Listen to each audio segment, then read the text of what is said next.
Welcome back to my YouTube channel world literature. आज जो topic discuss करने वाले हैं वो है Tracks by Louise Erdrich. Tracks novel है लुइस एड्रिक का। इसके अंदर जो है वो बहुत डिफरेंट थीम को डिस्कस किया गया है एंड डिफरेंट स्टोरी को, डिफरेंट कैरेक्टर्स को डिस्कस किया गया है। फर्स्ट ऑफ ऑल अपने राइटर को डिस्कस करेंगे, देन इस नॉवल का इंट्रोडक्शन डिस्कस करेंगे, हिस्टोरिकल कंटेक्स्ट को देखेंगे, characters, summary and major theme इसमें डिस्कस करेंगे। एड्रिक की बर्थ हुई थी जून 7, 1954 में। अमेरिकन ऑथर हैं, नॉवेल्स की ऑथर हैं, पोइट्री लिखी है, चिल्ड्रन बुक्स इन्होंने लिखी हैं और नेटिव अमेरिकन करेक्टर्स को और सेटिंग को यूज़ किया है अपनी राइटिंग्स में। फर्दर ये एक्टिव मेंबर हैं Turtle Mountain Band of Chippewa Indians की और इनको जो है वो ओजीबो ट्राइब से जो है वो रिकॉग्नाइज किया जाता है। ट्रैक्स नॉवल लुइस एड्रिक का जो कि पब्लिश हुआ था 1988 में। ये इनके टेट्रालॉजी जो है नॉवेल्स की उसमें थर्ड नंबर पर है। फर्स्ट जो था वो लव मेडिसन था जो कि इंटररिलेट करता है एनिशनाबे फैमिली से, जो कि एक इंडिया में ट्राइब है। एनिशनाबे जो है इसको हम जो है वो एक ट्राइब भी ले सकते हैं, इसको जो है वो गुड ह्यूमन भी कहा जाता है इन मॉडर्न डिक्शनरी।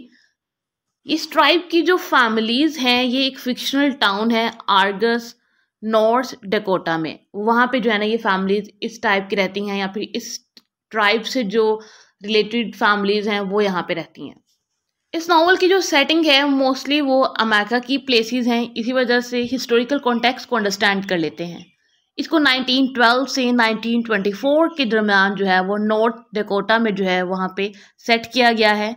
इसमें नेटिव अमेरिकन दिखाए गए हैं जो कि फाइट कर रहे हैं अपने राइट्स के लिए, अपने लैंड की ऑनरशिप के लिए और ख़ुद को जो है वो स्ट्रॉन्ग रखने की कांस्टेंट इनकी एक स्ट्रगल है जो कि कंटिन्यू थी। और फर्दर उस टाइम पे जो है वो एपिडेमिक का जो एटमॉस्फेयर था वो चल रहा था। उस टाइम पे ट्यूबरक्लोसिस जो था वो बहुत ज़्यादा था, उस चीज़ को फेस कर रहे थे नेटिव अमेरिकन और इनके जो खुद के लैंड से उसको भी इन्होंने सेव करना है। तो उनकी स्ट्रगल का टाइम जो है ना वो चल रहा था नेटिव अमेरिकन्स का। फर्दर उन्हें ये भी डाउट्स थे कहीं वो एसिमिलेट ना कर जाएं वेस्टर्न के कल्चर में, वाइट्स के कल्चर में, और उनका जो कल्चर है कहीं वो हमारे नेटिव अमेरिका का जो कल्चर है उसमें फ्लरिश होना ना स्टार्ट हो जाए। और इनका जो लैंड्स थे उसको भी इन्होंने सेव करना था और इनके ट्यूबरक्लोसिस की वजह से रिसोर्सेज जो थे वो बिल्कुल ख़त्म हो रहे थे उस टाइम। मेन कैरेक्टर है स्टोरी का फ्लर, उसकी पर्सनालिटी से, उसके कैरेक्टर से हमें पता चलता है कि किस तरह से नेटिव्स जो हैं वो अपने रूट से कनेक्टेड हैं और किस तरह से वो बायकॉट कर रहे हैं वेस्टर्न कल्चर का, वाइट्स के कल्चर का। और सेकंड एक कैरेक्टर है इस नावल में पॉलिन का। पॉलिन हमें बताती है कि किस तरह से वो एक एक्सट्रीम लेवल पे चली जाती है और अपने रूट्स से वो किस कदर उसका डिस्टेंस हो जाता है, या फिर उसकी जो पर्सनल वैल्यूज़ हैं, जो नेटिव अमेरिकन की जो वैल्यू हैं वो उन सब कुछ को जो है वो भूल जाती है और इवेंचुअली जो है वो अपना जो उसका नेटिव हेरिटेज है उसको डिनाई करना स्टार्ट कर देती है। अभी जो Turtle Mountain Band of Chippewa Indians है ये एक्चुअली में एनिशनाबे जो लोग थे उस टाइम पे, उनकी जो कम्युनिटी है उसी का ही एक पार्ट है। और यहाँ पे जो है ना वो इस एरिया में रह रहे हैं और ये 17वीं सेंचुरी से रह रहे थे और यहाँ पे जो है वो पूरा जो लैंड है उसको जो है वो फॉरेस्ट ने कवर किया हुआ है। अर्ली 19वीं सेंचुरी में चिपवा जो थे वो बैटल में थे और अपनी जो लैंड है उसको जो है वो सेव करना चाह रहे थे वाइट्स की। वहाँ पे जो है वो कंपनीज आ गई थी कि यहाँ पे ट्रेड कंपनीज आ गई थी और वो यहाँ पे जो है वो अपने राइट्स को मेंटेन करने की पूरी उनकी स्ट्रगल थी कि यहाँ का जो लैंड है हम उसको ऑन करें और यहाँ के जितने भी एनिमल्स हैं या फिर जितनी भी यहाँ पे टेरिटरीज हैं उन सबको जो है वो अब हम ऑन करना स्टार्ट कर दें अमेरिका में। तो ये था हमारा हिस्टोरिकल कंटेक्स्ट। अब आते हैं कैरेक्टर्स की तरफ। सबसे पहला जो हमारा कैरेक्टर है वो है नानापुश का, जो कि ओल्डर मेंबर है एनिशनाबे ट्राइब का। नेक्स्ट कैरेक्टर है लुलू का जो कि ग्रैंड डॉटर है नानापुश की। देन है फादर डेमियन जो कि प्रीस्ट हैं। मॉसिस पिलेजर जो है वो इसमें एक कैरेक्टर है। फ्लर पिलेजर जो कि लुलू की मदर है और मॉसिस एंड फ्लोर ये दोनों आपस में कज़न है, इनका जो रिलेशनशिप है। देन आती है पॉलिन। इले आता है नेक्स्ट कैरेक्टर। इले जो है वो नानापुश का सन है। मार्गरेट जो है वो इलाई की जो है वो मदर है, बर्नाडेट जो है यहाँ पे एक वुमन है, एंड नेपोलियन जो है वो इसका ब्रदर है। डिस्कस करते हैं। नाना पोस्ट जो कि ओल्डर मेंबर है एनिशिनाबे ट्राइब के, वो अपनी ग्रैंड डॉटर लुलू को अपनी उसकी जो मदर है फ्लोर उसकी हिस्ट्री बताते हैं कि उसकी मदर की लाइफ की जर्नी क्या थी और उसकी मदर ने क्या हार्डशिप फेस किए हैं। उन सब की जो डिटेल है वो लुलू को देते हैं और उसे बताते हैं कि इसकी मदर ने जो है वो इसको बोर्डिंग स्कूल भेज दिया था और देन जो है इसके ग्रैंडफादर ने किस तरह से इसको उस बोर्डिंग स्कूल से अगेन वापस लिया है। वो अपनी ग्रैंड डॉटर को बताते हैं कि फ्लोर प्लेजर से जब ये मिले थे, मीन्स कि उसकी ग्रैंड डॉटर की मदर से जब वो मिलते हैं, उस टाइम पे इंडियंस जो थे वो कांस्टेंट एक वॉर में थे, क्योंकि वो कंजप्शन की वजह से उनकी डेथ हो रही थी और जो गवर्नमेंट है वो भी उस टाइम पे अब इंटरफेयर कर रही थी और जितने भी एनिशनेबल लैंड था उसको जो है वो ऑन करने की ट्राई कर रही थी गवर्नमेंट। अब इन सब सिचुएशन में नाना पोस्ट जो हैं वो मिलते हैं फ्लोर से। फ्लोर से इस तरह से मिलते हैं कि कैबिन में जो है ना वहाँ पे फायर होती है और वहाँ पे सभी लोग जो है वो मर जाते हैं, उस कैबिन में जितने भी होते हैं।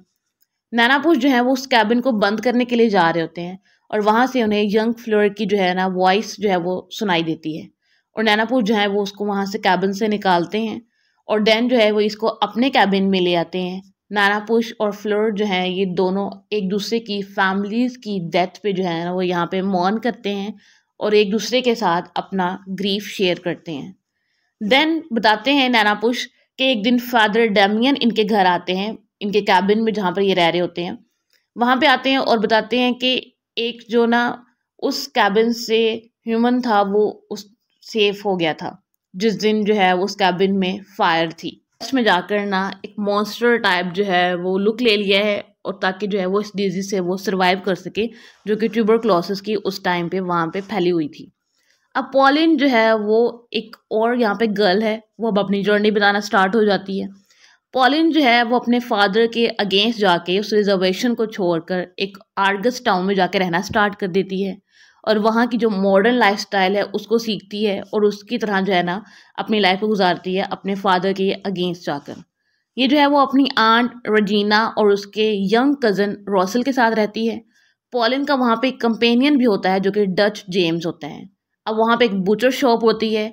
फ्लर्ट जो है वो उस बूचर शॉप पे आती है काम करने के लिए और वहाँ पे जो है ना ये गैम्पलिंग का काम भी होता है और फ्लर्ट जो है वो डेली है $1 जो है वहाँ से विन कर लेती है और पॉलिन जो है वो यहाँ पे फ्लोर को जो है वो हिडनली ऑब्जर्व करती है। जो शॉप का जो ऑनर होता है वो स्केप्टिकल हो जाता है फ्लोर का लेकर कि ये रोज़ जो है वो विन करती है। अब इसी एंगर में जो है ना वो इसका रेप कर देता है फ्लोर का और देन जो पॉलिन है इस रेप की विटनेस होती है लेकिन इस चीज़ को रोकने के लिए वो कुछ भी नहीं करती है। यहीं से हमें पॉलिन के कैरेक्टर का पता चलता है। एली जो कि एक यंग मैन है और नैना पोस्ट जो है वो इसको एडवाइस करते हैं कि किस तरह से तुमने जो है ना फ्लोर को ट्रीट करना है, इसको किस तरह से सेड्यूस करना है।